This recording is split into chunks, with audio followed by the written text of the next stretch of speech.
First round of the Rugby Championship, Australia versus South Africa. 33-7, South Africa wins in dominant fashion, and it's to be expected. It was a nice start to the Rugby Championship, and I just have to say, before we even get into the match, Brisbane, Australia was absolutely beautiful. That's my first time seeing their stadium, my first time watching Australia Wallabies 15 side, and I just think they did an exceptional job. What I love about the opening ceremony was the welcoming to nation that Australia did. They did an exceptional job of encapsulating and highlighting all of the cultures that make up that beautiful nation in Australia. And I think that ceremony, that opening ceremony, was absolutely beautiful, and it really set the stage for a great game. When in an atmosphere that was a nice turnout, it looked like it was a great turnout, nice loud atmosphere, and the Australians definitely showed out. So it was a lot of fun starting out the match and listening to the opening ceremonies. But as the game kicked off, this is when things got hairy for Australia. Let's just say that. I know Australia they're in a building phase right now. So they're young, the players are not as experienced, and they're trying to get those reps in and become a dominant side, like the side that I was used to seeing growing up in the 90s. When Australia, you thought of the Wallabies, I always knew them as a very tough, very solid, and a winning nation in the world of 15s rugby, and not so much anymore. I know a lot of the game has switched over to rugby league in Australia, but this is my first exposure to the Australian Wallabies 15 side, and I'm getting more familiar with their players, their play style, their coaching, and all of that. So forgive me if I do not know all their names of the players right now, but I'll learn them and grow. South Africa did an exceptional job dominating this game from beginning to end. From the time the whistle blew to the time it ended, it was all South Africa.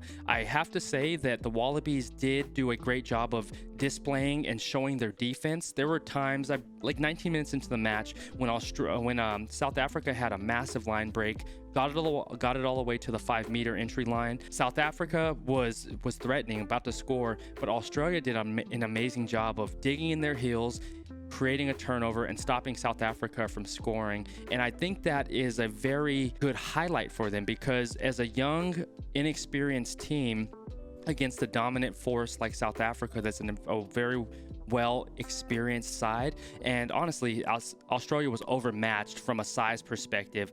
From like the forward packs they were giving away around like 50 kilos or more to South Africa, so they were just overmatched in that sense. But it's one of those things where they can hang their hat on and be, pat themselves on the back for it, because they showed a lot of grit and tenacity, being at a disadvantage that they were not as well developed as a team, not as in sync, cohesive, and disciplined.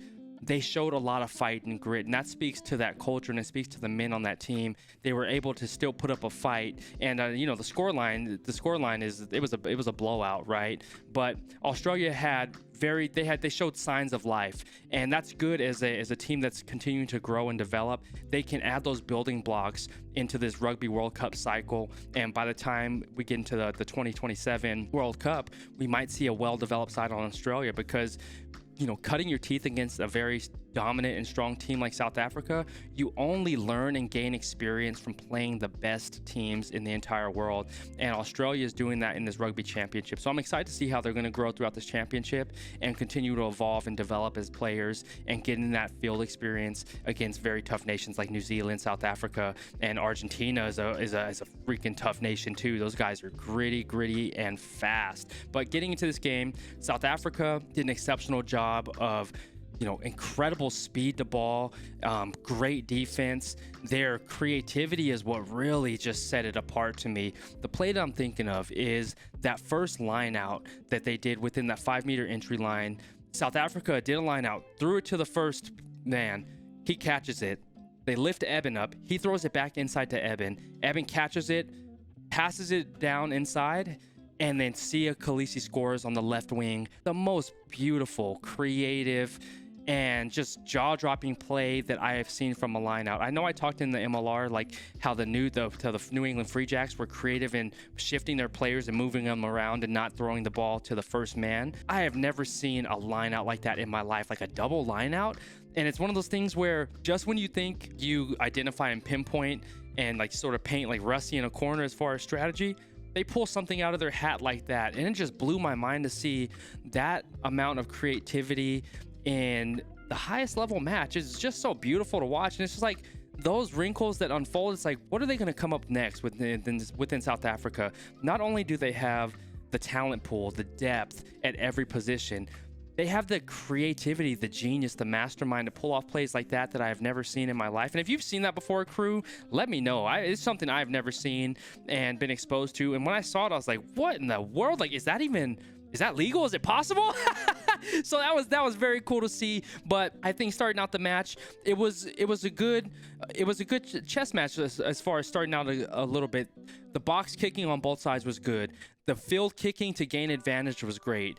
But then what really broke the game apart were just the line breaks that South Africa was able to make. You had Curtly Ardenser making exceptional plays, breaking a few tackles, getting loose, scoring a try. When you have impact players like that are able to make those solo efforts happen, and it's just like, what can you do in those moments? Curtly Ardenser was absolutely incredible today. Jesse Qrew, every time I see him, he keeps on getting better and better and better.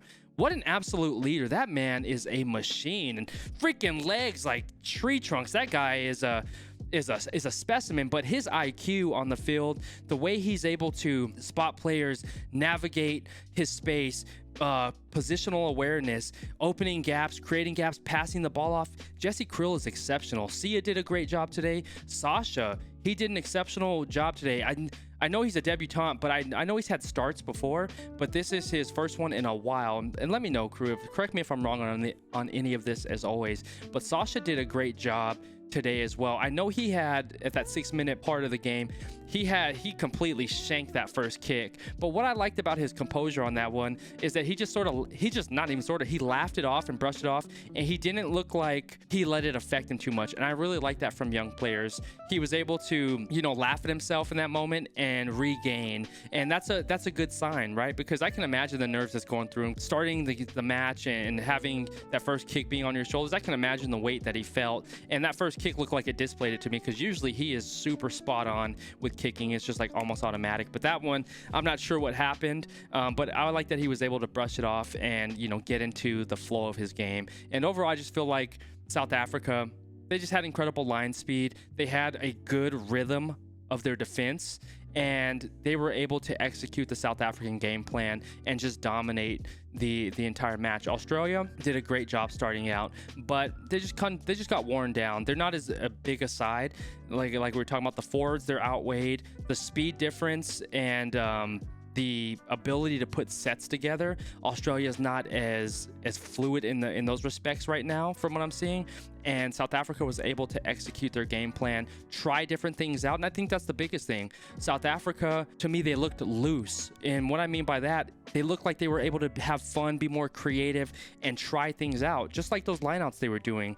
They even Cheslin Colby took a line out. Like, that's my guy, man. Chaz and Colby up there doing lineouts now. Like, they were able to play free. And when you have that freedom of expression, especially in a sport like rugby, like, you can just have fun. That's when things start clicking. It looks like they have it. So South Africa did an exceptional job of displaying dominance and starting out this rugby championship on the highest note. And I think what helped them is having those tough test matches against Ireland, because playing against a nation like Ireland, they really had to cut their teeth, and they went 1-1 against those men.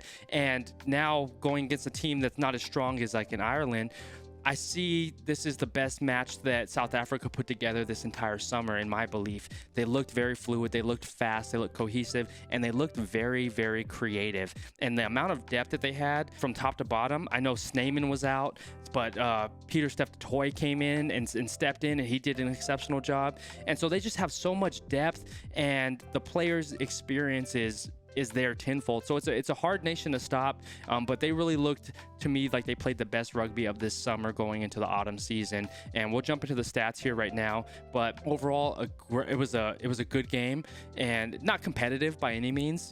South Africa blew them out, and they were dominant. They were on the I would say 95% of the first half, maybe even higher than that. They were on the Australian side of the field, and they just completely dominated the possession game, and were in the advantage the entire time. But I think it's going to be one of those games that Australia is going to learn and grow from, because they're going to get that experience. They're young, they're developing, and these are the matches that you continue to grow and learn from. So I'm hopeful to see Australia continue to gain traction and build up that nation again and build up a strong rugby nation, because those are one of the teams that you hear about, or as I hear about growing up. It's like, I want to see them do well, because that's a nation I grew up knowing about in the rugby world. So I hope they continue to grow and develop and build that strong 15 side, because once we get to the World Cup, it'd be nice to have all these strong nations going against each other, and especially the Southern Hemisphere is tough, man. And I'm excited to see the rest of these matches going forward in this Rugby Championship, and it's going to be a lot of fun. It's my first year experiencing it, and I'm really enjoying it so far. But let's jump into these stats real quick and take a look at the breakdown. It's going to be my first time looking at the breakdown, and I'll do it with y'all. So as we know, the score 33-7, South Africa wins. The point flow chart, minutes in the lead, South Africa owned it 73-0. 90% of the game they were in the lead. They had possession in the last 10 minutes. It was 91 to 9%, and Australia owned that percentage, and they got 7 points in that last 10 minutes. It sort of felt like, looking at that stat, at the last 10 minutes of that match, South Africa just sort of let their foot off the gas, and they played a complete game, but they let their foot off the gas and just played like more of defense in that sense, and weren't really pressuring like they were in the first 70 minutes of the match. And so that's what it speaks to. They just sort of tapered it off a little bit, and they're gonna get geared up and try a new line out this coming week. But looking at the key events, 9 minutes into the game, Khaleesi had that first score. That was off that beautiful double line out, is what I'm gonna call it, unless it's named something else. You got Sasha converting. Du Toit scored at the 23rd minute. Sasha with the conversion. Kellaway for Australia, 29th minute, got a yellow card. And that's when Ardenser made that beautiful break, man. That line break was something of beauty, man. Just the way he just... I love runners, Qrew. His just fluidity and his field vision is unmatched. That's just something you cannot teach. And his ability and strength to break tackles is something that I have to speak highly about as well, because he was able to break tackles, and then once he gets open field, he's a very hard man to catch, because he's so elusive. And when you have somebody with that much space, it's almost impossible to catch, right? So Ardenser had that beautiful line break and to take it to half pretty much. And then coming out the 61st minute, Smith scored and Sasha converted. Then we had Ardenser scoring, and then we had 2 yellow cards. Malcolm Marks and Van Staden both had yellow cards. And then Paisami, I pray that I say the name correctly, he scored at the 76th minute, and then Lina scored at the 76th minute. Then Qrew came out on the 78th minute with a yellow card. So 3 men down for South Africa in the last 15 minutes of the match, last 14 minutes of the match. So it speaks to sort of letting off the gas and just making those little mental errors at the end of the match. And Australia took advantage and scored. And I think it's good for Australia in that respect, because you need that bit of hope going into the next match. If they would have got completely shut out, that would have been incredibly demoralizing. So at least scoring, even with the disadvantage, they had 3 men out for South Africa at this point, at least they were able to score and give themselves that vote of confidence going into the next match, because you just need that little bead of light to shine through for you so you can get to the next day. And I feel like Australia, by capitalizing and scoring points and not getting completely shut out in that first match, it was a good thing for them. And so salute to them for scoring those points on that one. Looking at the 22-meter entry, 9 entries compared to 12 entries. South Africa won that, and the average point scored 0.7 compared to 2.7, and the score line dictates that. Looking at the attacking profile, 12-9, South Africa has the advantage in that 22-meter entries. For conversions, as we saw, 2.75 compared to 1.78. South Africa did an amazing job of scoring tries, and they win getting into the bonus as well. So that's going to help them get closer to winning the championship. When you have tough teams in that Southern Hemisphere, getting that bonus point is going to be crucial, I'm sure, because this game may have been a blowout, but as we know within rugby, every week is different, right? Something happens and upsets happen. So that bonus point was huge for South Africa, and it could be make or break when it comes time to the final, right? Line breaks total 9-4. South Africa wins that advantage. I'll just say South Africa won the entire advantage in the attacking side. 139-114, 25-21, and 296-165 post-meter contacts. South Africa gained 140 plus meters. That's That's a whole length of the field more in post-contact meters than Australia. That is just dominance at its highest level right there. When somebody's running an entire length of the field on you and beating you in that category, it's very, very hard to win. You just have to have luck on your side and turnovers and mistakes like that. But you know, South Africa pretty much played I wouldn't say a perfect game, but they played a very dominant game. You know, they weren't going to be beat yesterday. Defense profile, we have dominant tackles, 12-4. South Africa wins that one. So tackles made, it all goes to Australia. 148 tackles to 140, 29 missed to 18, 6-4 for Australia, 3-2 for tackle turnovers, and 21 tackle offloads allowed to 6. And I know it shows on the left side that Australia was winning that advantage, but as we know that they didn't have a lot of the possession in the match. So they're forced to make more tackles. They're forced to have a higher defensive profile. So actually, when I look at it now, and thanks to you all for telling me on this and even dialing me even more, even though it looks like it shows that they have the advantage in that category, they actually have the disadvantage and loss because they have no possession. They are forced to be on defense and play on their heels the entire game, and that's exactly what happened. And this is what this stat line is showing from the defensive profile, and it's just interesting to see. Looking at the ruck speed, 56% to 64% within that 0 to 3 second range. So South Africa was getting the ball out fast. They were quick. Like I said, their speed, their efficiency, they looked like they were a very well-oiled machine today. It was awesome to see. 3 to 6 seconds for ruck speed, 24% to 18%. Australia wins in that category. Well, they were even in this category for the 6+ second category, so they're even in that respect. And then it shows rucks won 93 to 88 of the rucks won. In the last 5 penalties, it was 4 for South Africa, 1 for Australia. But you know, the story of the game goes to the attacking profile. Australia was on their heels the entire game, and if I go to the stat line here, let's just take a look and see what this looks like within the territory. So in the territory, wow, that's actually surprising, honestly, because it says territory, 52% of the territory was the South Africa compared to the 49 in Australia. But the possession is 52% possession. You know, it's funny to me. I was looking at 52% to 49%. It shocked me because I felt like Australia was on their side of the field for a way higher percentage than just the 52% that's given right now. I honestly thought the stat was going to be skewed more like 60-70%.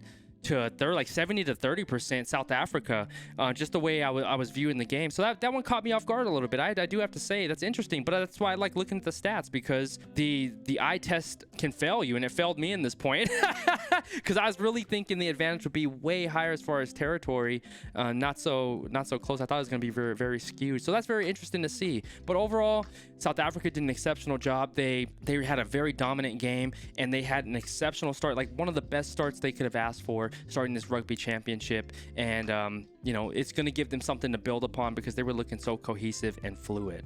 So overall, I really enjoyed the match. I thought South Africa, like I said, from the start to the end, they were dominant. And Australia, I think they showed signs of life.